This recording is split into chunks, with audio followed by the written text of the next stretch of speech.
All right, high rollers, I'm really looking forward to this. One of my favorite players on the PDC, a great player with a great attitude, feisty at the hockey. He can give it some, but he's also affable, always smiling. Seems like he is taking this epic journey he's on all in stride. And yes, the journey has been full of firsts. Years from now, I think he'll be remembered as a darts pioneer in his homeland if he's not a legend there already. How about this? First ever Brazilian to play on the PDC. Enough said. He is ranked 99 in the world. He is the only player to wear a number 10. Disco Diogo, the Brazilian one, Diogo Portela. Diogo, man, really appreciate your time. Thanks for being our high roller today. Oh, thank you very much, Aaron. It's my pleasure to be here. I appreciate. Yeah, I really do appreciate the time. Is it true that you're the funniest Brazilian anyone will ever meet? Yes, man. Impossible to not have a laugh next to me. Well, listen, that walk-on song, I watched it this weekend at the German Darts Championship. D-I-S-C-O, disco, baby. I love it. Yeah, that was good. Actually, it was a couple of friends from when I still live in London a few months ago, and they come up with this song because they were actually singing D-I-O-G-O, like my name, and they're like, oh, that's actually clever. I might use a couple of tournaments. But I actually been told that people miss the samba on the stage, so I'm kind of 50-50 to come back to the samba music, you know. But I love both of them. That's the problem. I should have mixed with a samba with D-I-O-G-O. Isn't it amazing how darts has come so far in all these years? You know, we're talking about walk-ons now. You look at Daryl Gurney's. There's some other great walk-ons. It's part of the game, isn't it? It's a real showpiece. Oh yeah, I think that's the main target of PDC is try to sell darts not only as a sport but as entertainment. You know, and they're doing this quite right in my point of view. You know, we got darts tournaments all over the world for 3, 5, 20,000 people, like in Germany. You know, and yeah, it's working. People are getting more and more interest. Like even in Brazil, you know, we've been getting messages on Facebook and emails, but people that are interested in South America, and yeah, it's getting there. It's getting worldwide, even more and more, and I'm glad to be part of it. Well, you're a big part of it, man. What about darts in Brazil? Do you get recognized there like a celebrity status? I know here in Canada, most people wouldn't even be able to pick John Part out of a lineup. He's a star in the UK, a 3-time world champ, but here in his homeland, not so much. What about you in Brazil? Every time I go there, there are like about 4 or 5 people waiting for me in the airport, like my mom, dad, brother. No, man, no. That's nothing in Brazil yet. Well, we used to be a lot bigger when we had these sponsors, like the betting companies used to sponsor darts in Brazil. We used to have 2,000-3,000 players playing the circuit, but on I think 2004, the government kind of prohibited gambling in Brazil, and then we lost the sponsors, and it basically was downhill. And now we have about 100 or maximum 200 players playing the circuit. There should be more players playing the sport, but not in the circuit because it's too expensive to travel around. You know, you live in Canada, you know how big the country is, you know, and like Brazil is quite similar to Canada. To travel from one city to another, it's like 3-4 hours flying, and it's just so expensive to play the circuit, really. In doing research for this interview, you mentioned about the PDC trying to bring entertainment to the game. I see that you appeared on the TV show 180. Now, I'm in Canada. I never saw that before. I caught it on YouTube today, and wow, man, that was 2015. Great scenes. You won £16,000, and you did so with 2 of the game's greats watching along, James Wade, Michael Van Gerwen. That must have been a surreal moment for you. Oh, yes. It was really, really special, mainly because I had just moved to the UK, really. I moved in, I think August in 2014 or July 2014. And not even 1 year later was already on TV. I know it was just a TV game show, but that was the reason I moved. You know, when I quit my job, I sold everything I had in Brazil. And to be there, having a little bit of exposure for myself, and playing with the best. In the same day I met Michael Van Gerwen, which was and still is the best player in the world. James Wade, which was my biggest idol back in Brazil, and Peter White, who is like a great character because he was like filming another TV show in the same evening, and that for me was really, really special. I remember when I walked when they had my walk on, and I was literally in tears, and I just can't wait to be back on that stage in the Winter Gardens. But then I need to do a little bit more work because my next time that will be only for the World Grand Prix, I think. That's my target as a professional player now. Come back to that stage where I won my first ever prize money on darts. Well, that's a great goal, man. I watched the show. I really, really enjoyed it. And, you mentioned before the interview started that when you came to the UK, you didn't really speak English at all. It was tough for you. When did this dream of being a darts player begin for you? You're from Brazil. When I think Brazil, I think soccer, football, a game you guys dominate.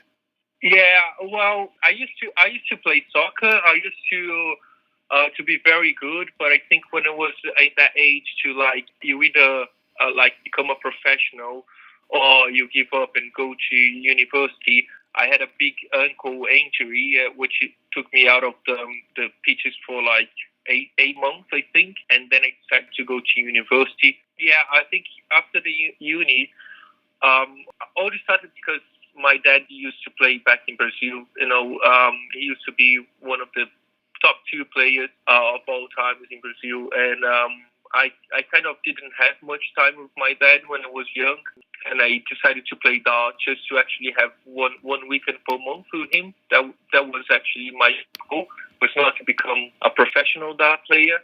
But in 2012, we kind of become very, very, very close, very good friends, like more than only dad and son. And there, on the Caribbean Cup, where I got to the final of the tournament, I decided to give something to darts back because darts has brought my dad back to me. And that was it, really. In 2012, I started making plans. I saved money for 2 years.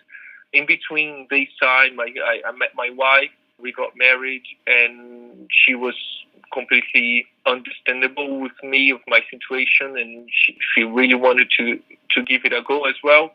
So we moved to London, and since then was just really just enjoyable to be here playing darts all the time, and I'm loving it. By the way, I gotta say, your wife is beautiful, and this is a joke. I'm wondering how a guy that looks like you gets a girl that looks like that. I can't say in an interview, mate. No. But my shoes are about 11 or 12 in the UK. Okay. So you get my point, right? I get your point, big fella. All right, listen, you're a data analyst, right? Good with numbers. I mean, how important, and this might be a silly question, but how important is math in darts? I know it's very important with all the various combinations. I guess that side of the game has always come easy for you, but I mean, a mistake can cost you, right? Especially at the pivotal moment. Yes, it is very important, but sometimes I think I wasn't that well with numbers because I'm always thinking, like when I'm playing darts, I've watched that film Matrix, my mind is like that. I hit one number and I'm already doing the math to what's left, what I need to hit next dart, and sometimes I just want to be a little bit more natural and throw and score, and that's it. But yeah, definitely the math is very important, and I've won games because of it, but it just sometimes I just want to stop thinking about it. Too much numbers in my head. Yeah, just make it more flowing. Yeah. So sometimes you're just wondering for no reason. You putting pressure on yourself for no reason just because you're counting the number of darts, you're counting what's left for your finish, and it is good, but not too much, and because I have a master's degree in business management, I know everything about numbers, and it's just too much. I always find it amazing when a guy is cruising along, say leading 3-0 or something, and then he makes a scoring error, loses the leg, and the whole match is gone. It can really throw you off. So that side, I think, is underrated. It's so important. It is. It is very important. You got to know the basics. You got to know combination shots to leave yourself a finish, and sometimes even like switch because you have a better chance to leave yourself a good finish. For example, if you have two 4-7, okay, and then your first two darts you hit 80 points on the board, you left yourself 167. Your last dart, most people go to 20, but you can have a deflection and go to 5 or 1. Instead I start going to 19s because even 7 or 3 will leave myself a finish. Things like that I think is really, really important. But most of the players, they don't get it. You know what I mean? Right. It's a fascinating part of the game. I mean, back in the day, you started worrying about finishing when you got below 170. Now guys are worrying when they're in the 350s. It's absolutely incredible the way darts has progressed. First Brazilian to win a match on the European Tour, first to secure a tour card to play the World Championship. You've made some inroads. At this stage in your career, Diogo, I believe you're 31 now. How are you approaching things? You mentioned a goal, getting back to the stage where you first appeared and first won money in the UK on that TV show. What is your mindset now? What's next for you? To be honest, just my first ever target, and correcting you a little bit, I've never had my tour card. I played in the professional circle 2 years because I did really well in the Q school, and then I was able to actually play all the Players Championship because all the players, some of the players, they don't play all of them, so they used to bring players from the Q school to actually play the circuit, and it's like saying that that's my first and only target now. I just want to get my tour card and get established in the main circuit because I've been putting too much pressure on myself in the last 2 years to get it, and just to slip from my hands, really. I'm working with psychologists. I'm working on a backstage a lot to actually get my mind ready for the Q school, and hopefully I don't even need to come back to Q school. If I do well in the Challenge Tour, if I do well in all these European tours that I'm traveling to, I might have a chance to get my tour card right before the Q school. Yeah, right. Okay, sorry about that. My bad. I thought you had your tour card. Okay, so I have been seeing a lot of you, though. So that's your goal, to get a tour card, which brings me to life on the PDC. It must be very difficult. The guys are so good. And for you, especially, away from home, so far away from Brazil, all the travel. I mean, what's it like? What are the rigors like for you, especially? Well, can I be honest? I never get homesick, really. I think this year, because things didn't actually went on my way for the second or third year in a row, I felt a little bit, but now I'm back on track, and I needed a few weeks to sort myself out, but now I'm back on track. I've been getting good results. I've been playing video tournaments as well, and I start miss a little bit home, but because my dad is always coming back and forward from Brazil, like he's got family in Portugal, so he's there every 3-4 months. I'm always able to get together with them, and with the South America qualifier for the PDC World Championship, I managed to see my mom at least once a year. And the rest is everything. I start to feel a little bit homesick. I just thinking it's gonna be for a better reason. That's my motivation. I moved to live my dreams here, and I'm doing it. So someone has to pay, really. that's the way I think. Yes, that's the way I think. But yeah, I'm happy living my life in the UK. I hope I never move. Well, I'll tell you what, you talk about having some recent success. You've had wins over Wesley Harms, Tony O'Shea. You qualified for the German Darts Championship. And I was glued to that, by the way. You had a good tussle with Mervyn King. I was cheering for you. I always do. You're right there or thereabouts, man. I think you're going to have a deep run soon. Yeah, you know what? The thing that got to my head in the last two weeks that helped me to forget about all my mistakes was basically players that never had really deep runs They start playing when like 30 years ago. When I've just moved to UK like 5 years ago. I've been playing the professional circuit for only 2 years, so Right. I'm giving myself time. It's gonna happen. It's sooner or later. And that's what I believe. It's not a matter of if. It will happen, and we just need to wait and get a little bit more experience. But I believe I've beaten not only these guys that you mentioned, but I believe I've beaten Yellen Class when he was in the Premier League, Michael Smith, beaten Van der Voort, a lot of top 10, 16 players, Alan Norris. So if I can do that for one match, I can do it for another and another and another. That's the way I believe. Just recently this year, in the first Pro Tour of the year, I beat Gervin Price. He's on top of his game now. He's one of the top 3 players in the world, like in terms of forms. No, 3 or 4 in the world. So I can do it. It's just a matter of get a good run like Nathan Aspinall did this year, semi-finals of the World Championship, won the UK Open. I believe I can do the same. Just need to wait for my time, really. Well, I believe you can too because I think you're playing well, and I think this is all part of the learning curve, right? Like you play Mervyn King at the German Darts Championship in front of the crowd. It's a great atmosphere. It's a close match. You lose 6-4, but down the line you're going to be in that same situation and you're going to win that match 6-4. Yeah, I believe so. When it started to happen, my first 2 years in the Pro Tour, I only had like one really good day where I got to the last 32. All the other days I was kind of losing 6-5, 6-4. One break of draw here and there. And this year things start to happen.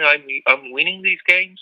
Now the only weekend I play in the Pro Tour, I got to the last 32 already in the first weekend, and then qualified for the second European Tour. I've been winning my matches now. As you mentioned, I beat 2 in the first 2 tournaments of the BDO this year.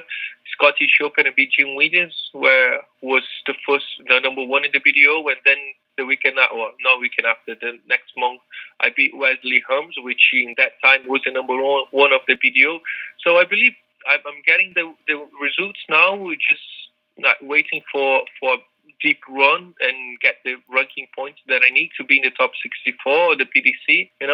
Well, one of the things I liked about this German Darts Championship, first of all, there's a lot of upsets. That's why I like darts. I cheer for the underdogs. I like the upsets. I like the drama. But we saw shots of you throughout sitting in the crowd after your match. Dan Dawson was talking about you for quite a bit during one of the matches. He said that when you're out of the tourney, you put your time to good use, that you were often found in the back room for hours at the practice board working on your game. And I like that. Oh, yes, I'm always practicing. I'm not a natural player.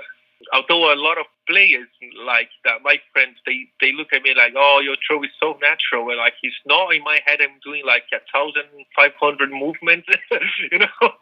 I need to practice. I need to have 2, 3, 4 hours a day to practice. So even when I lost against Merv, next day I was there in the practice board, in the backstage, and working and see what can I change, what can I improve, why I missed that doubles, why my darts are getting too like high on the 20s. I want them to be a little bit closer to triple 20. So I'm always working. I'm always working. That's why I think it's just a matter of time. I always believe that hard work pays off. So I'm waiting. I'm waiting. Well, keep waiting, my friend. Keep thinking positive because I do believe it's going to happen. You've also had some doubles success, and I don't think doubles gets talked about enough. It's a different game, right? Like when you play singles, you're playing for yourself. All of a sudden, you've got someone else to think about. A little different pressure, right? And you've had success with Cody Harris of late. Yes, I did. We won the Scottish Bass Open, and it was very good because that weekend was very special for me. It was the first weekend of the year for me after the Q school, and kind of I got to the last 16, the singles out of like nearly 1,000 players, and we won the pairs together. So for a moment, I felt like unbeatable, and that feeling was good. That feeling was very good when you were the best in one tournament, no matter if it's pairs, triples, fours, whatever, cricket, 501, 301. The important thing is to win, and it had been a while since my last title, even in a local tournament, and to win the Scottish Bears was very good, very special for me, really. One of the other things that Dan Dawson said about you, and I thought this was interesting, that you have to drop your last name. You're from Brazil. You got to go to the one name person, Diogo. Well, to be honest, I didn't choose anything, just the thing that works. And I actually have four surnames. And, yeah, the one I use is not even my last one. Oh my goodness. It's my second last.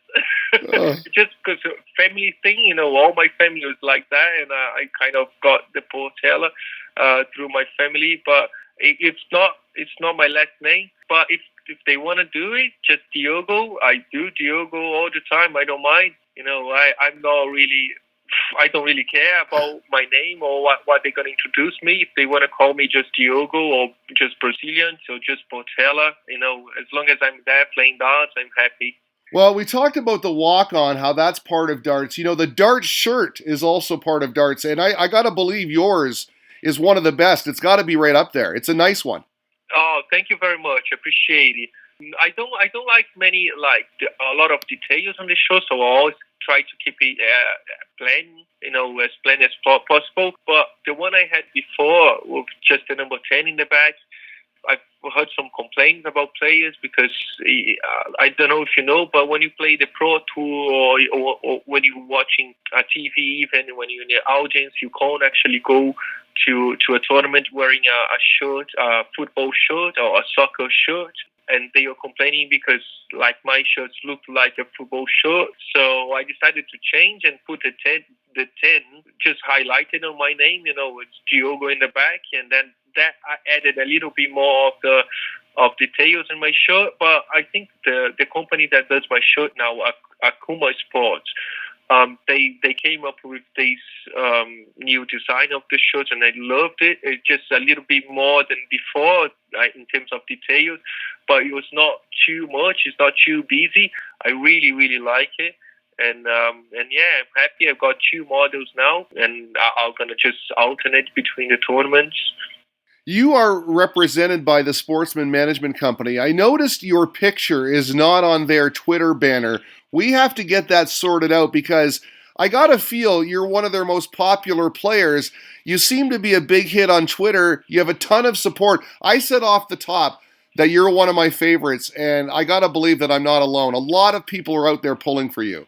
Oh, thank you very much. I think it's just because it was us recently, just we signed a contract in January. I think they still working on it, but you know what? Like, it I'm not the guy that we're gonna fight for it. I know what you're saying. I know what you're getting. It's good for them to have me there because people like me, and I think I got a lot of support worldwide. But if you haven't said, I wouldn't even notice it. That's the truth. Like, I'm only concentrate on my darts. That's what I love to do. Everything that comes after that, it's a bonus for me. I love the dedication. It really takes a lot to move all the way from Brazil to the UK and follow a dream. It takes guts, and you've got it. The PDC, we mentioned the rigors of life as a pro dart player. The competition is a blood sport. It's kill or be killed. So I'm wondering, these qualifiers, you fight tooth and nail to get through them, and then you get to, say, a UK Open and face Jamie Hughes, who fires in a 107. You played well, but this guy was hitting everything. What's that like? Is it frustrating, or do you sit back sometimes and just marvel at it? I didn't know what to think after the game. I was really, really happy with the way I played. I was frustrated to not have more than two darts at the entire match. But when he took out, I could not do anything but clap my hands and say, "Well done, mate. That was incredible." And I walked back to my hotel, and as soon as I could, I watched it back in the YouTube because I always do it. I always find my matches on the YouTube and I watch it again to see how well or how bad I was playing. And I was speechless. I played my best ever darts on TV even. And what can you say? Nothing. Just, yeah, well done, Jamie. You did better than I. And sometimes you need to understand that this happens. You played well. If I could play that well in all matches, I would take it. So there was nothing wrong with that match. myself, and Jamie was just special, and that's what it takes to beat me now. You need to be special, really, because I'm always going to be there. Yeah, I mean, it's unbelievable. I mean, you leave yourself 32 sometimes, and they take out 170.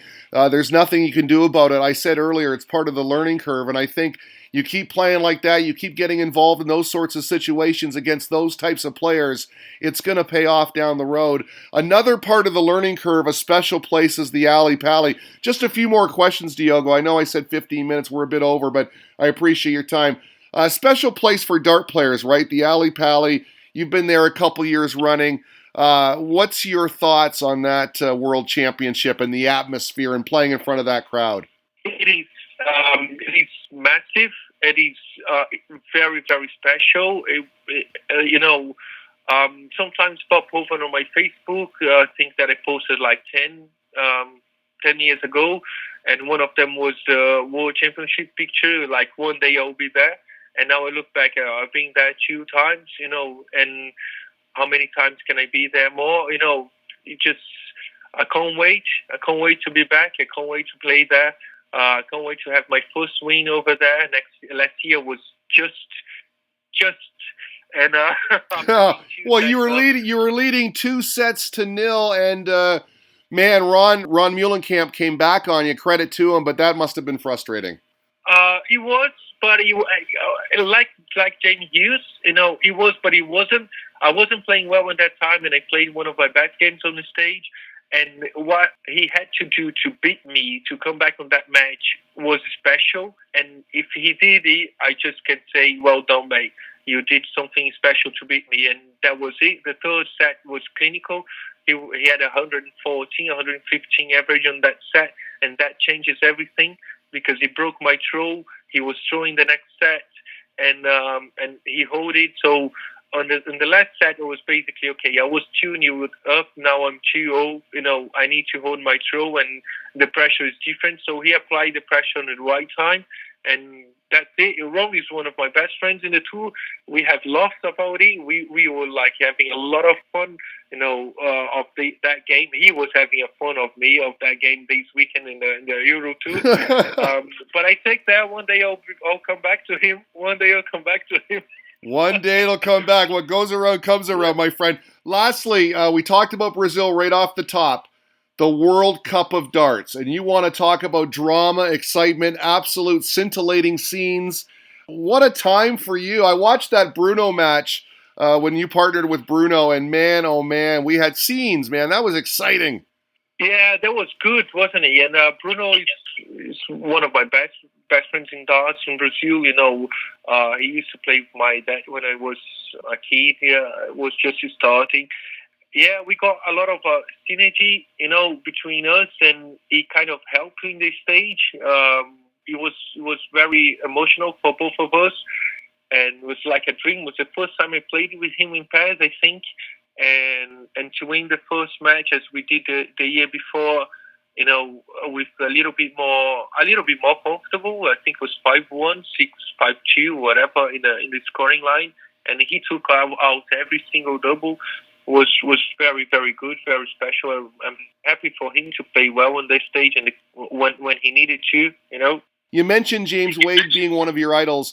We saw the goodbye of Raymond van Barneveld. I know you looked up to him as well as a darts player. A sentence or two about him? Yeah, like James Wade was, how can I put it in words? It's hard. Because back in Brazil, we don't have many information. We can't see much dart on TV until the PDC started up with the live streaming. So I got the thing. I signed up for that, and I've always watched James Wade playing the Premier League and how consistent he was, and that's my target of the game. And all of a sudden, I've read the news there about his mental illness, and that made him even more special for me because it's already hard to play the game like when you don't have any problems, but when you're fighting against yourself in a very like deep way, you're interfering in your game, and if he's that good, being like that way, it just like I was in tears when I actually read the message. Like that, he's unbelievable, and of course Barney as well. I put Barney. I put a couple of players that I try to copy, and one of them is of course Barney, John Part, Tony Davey for Australia. They were the first bigger name of their countries, and they developed darts as it is now. You know, John Parton from Canada. Now we got 3-4 players from Canada playing the PDC circuit. You know, that's why I look up for them. I will try to do the same for South America, for Brazil, for South America. So if I can bring 1, 2, 3 more players to play the professional circuit in 10, 20 years, I'll be happy. I could die in peace. Well, my friend, I think you're going to bring thousands, man. Diogo Portela at Brazilian 180 on Twitter, number 10 at the Yaki, but definitely number 1 in our hearts. Diogo, thank you so much, man. All the best. Kick some ass out there. Thank you very much, man. I appreciate it. Thank you for your time.